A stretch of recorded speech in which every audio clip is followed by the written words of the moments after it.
আসসালামু আলাইকুম রহমতুল্লাহি ওবরকাতুহু।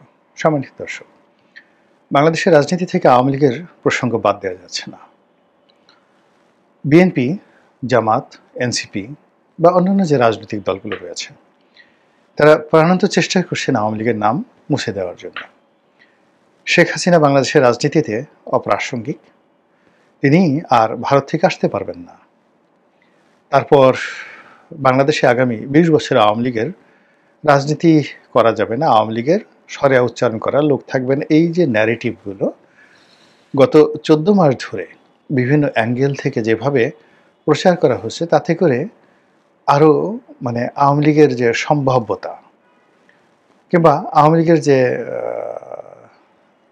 নেতিবাচক দিক কিংবা শেখ হাসিনার ভীতি, তার বাংলাদেশে ঢুকে পড়ার আতঙ্ক, সেটা টুস করে হোক, ফুস করে হোক, হেলিকপ্টারে ঠস করে হোক, এটা ক্রমশ বেড়ে যাচ্ছে।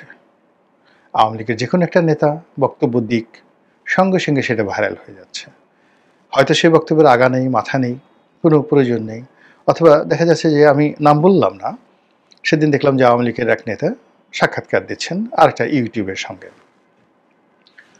তো সেই ইউটিউবের সঙ্গে যে সাক্ষাৎকার দিচ্ছে, স্পষ্টত বোঝা যাচ্ছে যে সেই নেতা ড্রাঙ্কার, মদ খেয়েছেন, মদ খেয়ে পুরো মাতাল, তার কণ্ঠ জড়িয়ে যাচ্ছে, ক্যামেরার দিকে কিভাবে তাকিয়ে কথা বলতে হয় সেটা তিনি ভুলে যাচ্ছেন, কাচুমাচু করছেন। তারপর শেষে ওখানে বসে তিনি থ্রেট দিচ্ছেন, এটা করব, ওটা করব, সেই সারা ঢাকা শহর লকডাউন করে দিয়ে শেষ করে দেব। তো এই কথা শুনে আমরা সবাই ভয় থরথর করে কাঁপছি। সে আব্দুর রশিদের সে বিখ্যাত কথার মতো, লোকটা শুধু করতে বড়াই, ভাঙতে পারি লোহার কড়াই, শুনে সবাই কাঁপতে ডরে, খিল লাগিয়ে থাকতে ঘরে। এখন আওয়ামী লীগের যে যাই বলুক না কেন, যেখান থেকে বলুক, সেটা ছাত্রলীগের একজন নেতা বলুন, আওয়ামী লীগের কোনো সাবেক মন্ত্রী, যেমন কয়েকজন মন্ত্রীকে আমি দেখলাম লন্ডন থেকে বক্তব্য দিচ্ছেন। তো এর মধ্যে একজন মন্ত্রী, সাবেক মন্ত্রী আব্দুর রহমান, ছাত্রলীগের নেতা ছিলেন, তো তিনি বক্তব্য দিচ্ছেন।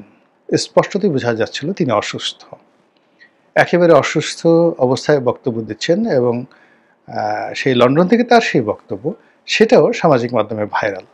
তিনি সেখান থেকে হুমকি দিচ্ছেন, ১৩ তারিখে এটা করব, ওটা করব, আর আমরা সবাই বাংলাদেশে বসে ভয় পাচ্ছি, সিরিয়াসলি ভয় পাচ্ছি।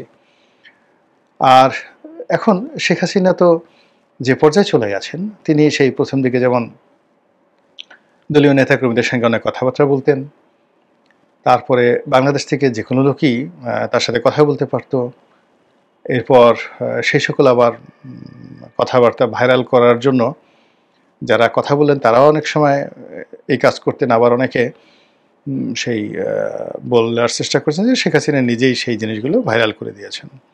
তো গত সেই ১৪ মাসের মধ্যে প্রথম ৬-৭ মাস সেই আওয়ামী লীগ সভানেত্রী শেখ হাসিনা তিনি তার নেতাকর্মীদের সঙ্গে যে কথাগুলো বলেছেন, এইগুলো বলতে গেলে তার যে আবহমান বাংলার যে স্বাভাবিক চরিত্র, যেটা শেখ হাসিনার ইউজুয়াল ক্যারেক্টারিস্টিক্স, সেটাই তিনি আগে এইভাবে কথাবার্তা বলেছেন।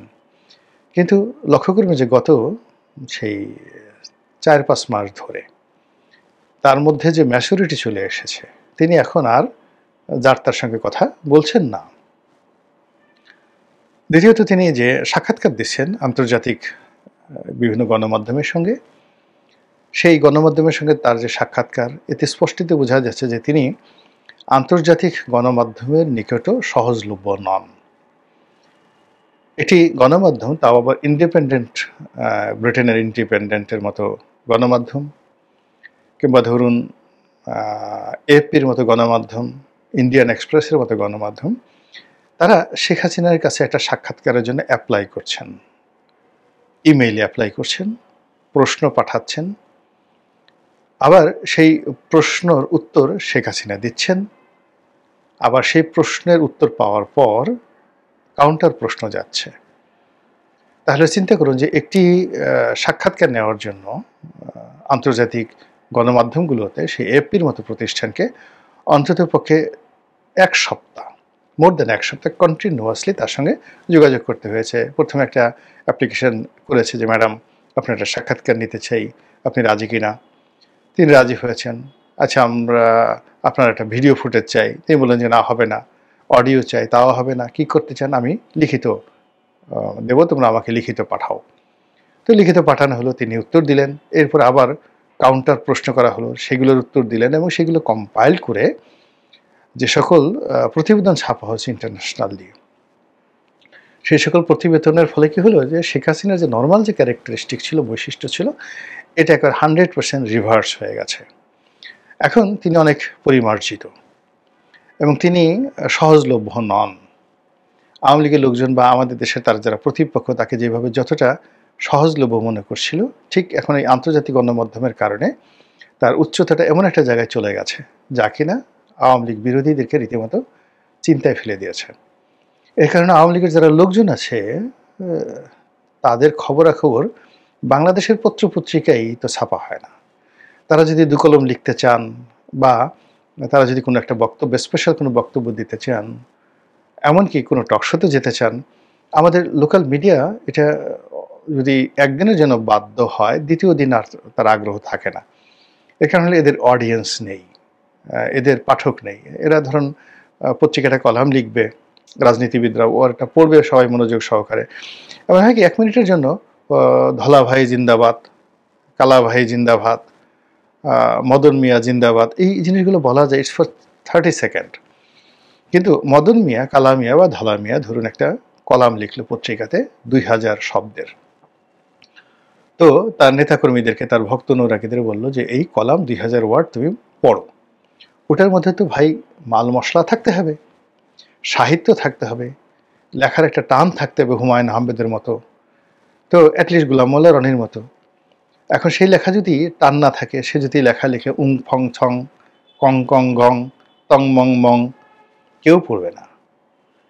তো আমাদের যারা মানে রাজনীতি করেন তাদের মাশাআল্লাহ সব আছে, মানে পেশি আছে, শয়তানি বুদ্ধি আছে, কিন্তু মেধার যে জায়গাটাই, সেখানে মানুষকে আকর্ষণ করার জন্য, মানুষের মন ও মস্তিষ্কে ঢোকার জন্য যে কৌশল দরকার, যে ইনস্ট্রুমেন্টগুলো দরকার, সেই জিনিসগুলো তাদের নাই বললেই চলে।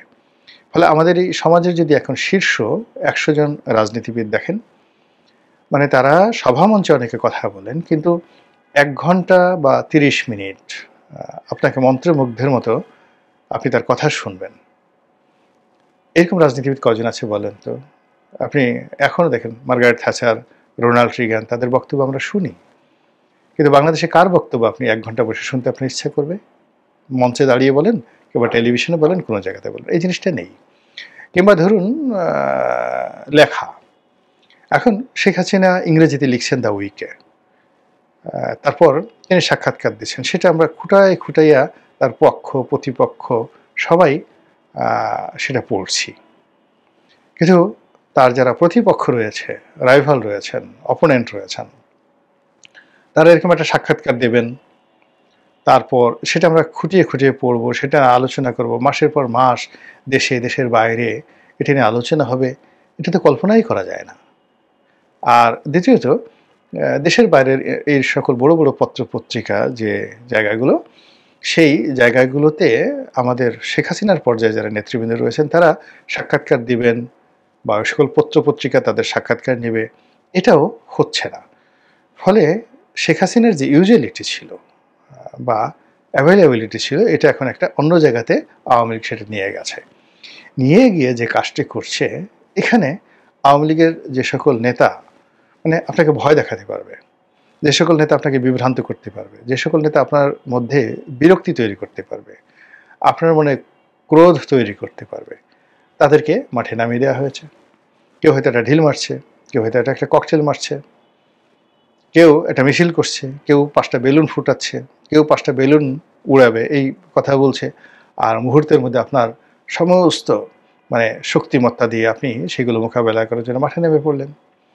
দেশের বাইরে যে সমস্ত লোকজন আছে আগে যারা খুব বিরক্তকর ছিল, তারা হয়তো আরও খারাপভাবে আপনাকে একটা গালি দিল, একটা থ্রেট দিল, তারপর সে আতঙ্ক তৈরি করলো, নিজেদের সেই দুর্বল শরীর নিয়েও আপনার যে শক্তিশালী দেহে আঘাত করার জন্য সে সেই 10,000 মাইল দূর থেকে সে আপনাকে হুমকি দিল, আর আপনি 10,000 মাইল দূরে সেই হুমকি শুনে চিত হয়ে পড়ে গেলেন, ঘর থেকে বেরোচ্ছেন না, যে লকডাউনের মধ্যে যদি আমি ঘর থেকে বের হই আমার এটা হবে ওটা হবে ইত্যাদি ইত্যাদি। তো এই যে মানে যাকে বলা হয় ডেভিল পলিসি, রাজনীতির যে ডেভিল পলিসি, এই পলিসিগুলো কিন্তু আওয়ামী লীগ সেই প্রথম থেকেই তারা মানে তাদের দলের সফলতার জন্য এগুলো করে আসছে পাকিস্তান জমানা থেকে। তারা এই কাজকর্মগুলো করে আইয়ুব খানকে ভয় দেখিয়েছে, এই কর্মকাণ্ড করে ইয়াহিয়া খানকে তাড়িয়েছে, এই কর্মকাণ্ড করে তারা ভারতীয় বাহিনীকে তাড়িয়েছে। আওয়ামী লীগ মানে বাংলাদেশে যে ভারতীয় বাহিনী ছিল মুক্তিযুদ্ধের পরে এত দ্রুত, মানে এখানে আওয়ামী লীগের অনেক পলিসি ছিল, শয়তানি ছিল, এটা একেবারে আপনার কোনো অস্বীকার করার উপায় নেই। তারপরে তারা সামরিক শাসনের বিরুদ্ধে যুদ্ধ করেছে, জিয়াউর রহমান সাহেবের বিরুদ্ধে যুদ্ধ করেছে, এরশাদের বিরুদ্ধে যুদ্ধ করেছে, লড়াই করেছে, সংগ্রাম করেছে, এবং সব জায়গাতেই তাদের এই নেগেটিভিটি জিনিসগুলো, বোমা মারা, তারপর শেষে সেই যাকে বলা হয় রাজপথে হরতালের নামে একেবারে উলঙ্গ করে ফেলা, এক ভদ্রলোক কিন্তু পুরো ন্যাংটা একদম সচিবালয়ে যাচ্ছিল, আপনার মনে আছে সেই শাহবাগের সেই ঘটনা। তো এই কাজগুলো তো আওয়ামী লীগ করেছে, আপনার সেই যে লগি বৈঠার মতো মানে নিষ্ঠুরতা দেখানো, প্রকাশ্য রাজপথে সাপের মতো মানুষ পিটিয়ে মারা, এগুলো তাদের রেকর্ড আছে, দে ক্যান ডু ইট। এবং তারা যেভাবে রামদা দিয়ে যেভাবে বিশ্বজিৎকে হত্যা করেছে, এখন আপনি যখনই আওয়ামী লীগের কথা চিন্তা করবেন আর ওই ধরনের একটা বড় রামদা আসতেছে এবং আপনি আওয়ামী লীগের সঙ্গে মারামারি করবেন, আপনি ওই যে আপনি লগি বৈশার সেই যে তাণ্ডব সেটার কথা আপনার স্মরণ হবে। আপনি যখন শেখ হাসিনা নিশ্চয়ই কথা চিন্তা করবেন, তখন আপনি যখন চিন্তা করবেন ইলিয়াস আলীর অবস্থাই হয়েছে, ব্যারিস্টার আরমানের অবস্থা এই হয়েছে, এরকম বড় বড় লোকজন তাদেরকে এভাবে আয়না করে ঢুকিয়ে একেবারে মোটামুটি কাট্টুস করে দেওয়া হয়েছে, সঙ্গত কারণেই আপনার ভয় লাগবে। এবং এই ভয়টাই হলো মানে আওয়ামী লীগের এখন মূল এনার্জি বা শক্তি। সে দূরবর্তী স্থান থেকে যত বেশি তার প্রতিপক্ষকে ভয় দেখাতে পারবে, এর কারণ হলো মানে খারাপ অবস্থায় যখন মানুষ থাকে, দুর্বল অবস্থায় থাকে, তখন প্রেম করা যায় না, তাদের সাথে কেউ প্রেম করে না। প্রেম করতে হয় ক্ষমতা, যখন আপনি ক্ষমতাধর, আর যখন আপনি দুর্বল থাকেন তখন খুব হাক ডাক দিতে হয়, এবং তখন আপনাকে মানে আপনি যে ভয় পাননি এটা বোঝানোর জন্য খুব জোরে জোরে গান গাইতে হয় এবং আপনাকে লম্ফঝম্প করতে হয়। এই কারণেই পণ্ডিতরা বলে গেছেন আহত বাঘ মানে ভয়ঙ্কর হয়ে ওঠে, যে কোনো আহত প্রাণী। এখন আওয়ামী লীগ আহত, সেই আহত অবস্থায় সে তার প্রয়োজনে, তার স্বার্থের জন্য, তার অস্তিত্বের জন্য, তার সার্ভাইভালের জন্য সে পারে না এমন কোনো কর্ম নাই। এমনকি তার সবচেয়ে আপনজন যে লোকজন আছে তাকেও বলিদান দিয়েও যদি তার প্রতিপক্ষকে অপদস্থ করা যায়, শাস্তি করা যায়, সেই কাজটিও তারা করতে পারবে, করবে এবং অতীতে তারা করেছে। সেই দিক থেকে এই যে এখন যে রাজনীতির যে সময়, যতই শেখ হাসিনার বিরুদ্ধে যে আদালতের রায় হবে সেটা দিন এগিয়ে আসছে, নির্বাচন যত কাছাকাছি আসছে, নির্বাচনের সম্ভাবনা নিয়ে যত বেশি কথাবার্তা হচ্ছে, ততই বেশি আওয়ামী লীগের যে আমি এখানে শিরোনামে যেটা ব্যবহার করেছি শয়তানি, এখানে আমি ওটা বলবো না, এটা আমি বলবো যে এটা তাদের একটা রাজনৈতিক পলিসি, এবং সেই পলিসি করে তারা বারবার, একবার নয় বারবার বিজয়ী হয়েছে, কখনো পরাজিত হয়নি। এখানে যেমন বিএনপি সন্ত্রাস করার চেষ্টা করেছে, জামাত সন্ত্রাস করার চেষ্টা করেছে, ৭১ জামাতের সন্ত্রাস, কিংবা সেই বিএনপির দুই দফা, এক দফা সেই 2013 সনে 14 সনে যেটা জ্বালাও পোড়াও, আবার 2016 সনে আবার সেই দ্বিতীয় দফা জ্বালাও পোড়াও। তো এই জিনিসগুলো করে বিএনপি কিন্তু সফল হয়নি, প্রতিপক্ষকে ভয় দেখাতে পারেনি, এবং বিএনপি একটা ভীতিকর দল, মানে জামাত একটা যাকে বলা হয় ভীতিকর দল, এই জিনিসটি কিন্তু জামাতের যারা বা বিএনপি যারা প্রতিপক্ষ তারা বিশ্বাস করে না, দে ডু নট বিলিভ বা দে ডু নট ট্রিট ইট। কিন্তু আওয়ামী লীগের যারা প্রতিপক্ষ তারা জানে যে এরা সব পারে, এরা না পারে এমন কোনো কাজ নাই, এরা মানে দেখা গেল যে নিজেরা বাস পোড়াতে পারে, নিজেদের গায়ে নিজেরা আগুন লাগিয়ে বলতে পারে বিএনপি আগুন লাগিয়েছে। তো সেই সর্বশক্তি এখন যেহেতু তারা সবাই মোরাললেস আউট অফ সিনিয়রিটি রয়েছে, নিরাপদ জায়গাতে রয়েছে, এবং তাদের হাতে পর্যাপ্ত টাকা আছে, আর তাদের কোনো কাজ নেই, অলস মস্তিষ্ক শয়তানের কারখানা, তারা এখন সারাদিন দিল্লিতে বসে ইংল্যান্ডে বসে, লন্ডনে বসে, প্যারিসে বসে, সব জায়গাতে বসে বসে সারাদিন শুধু কীভাবে গিট্টু লাগানো যায়, কীভাবে প্রতিপক্ষকে ভ্যানিশ করা যায়, কীভাবে একটার পর একটা সমস্যা তৈরি করে তাদের যারা প্রতিপক্ষ তাদের মনে আতঙ্ক তৈরি করে দেওয়া যায়, ভীত সন্ত্রস্ত করে দেওয়া যায়, সেই কাজগুলো তারা শুরু করে দিয়েছে। আর এই শুরু করার ফলে বাংলাদেশ এখন অতীতের যে কোনো সময় আসছে অস্থির, অনিরাপদ এবং যাকে বলে কম্পমান।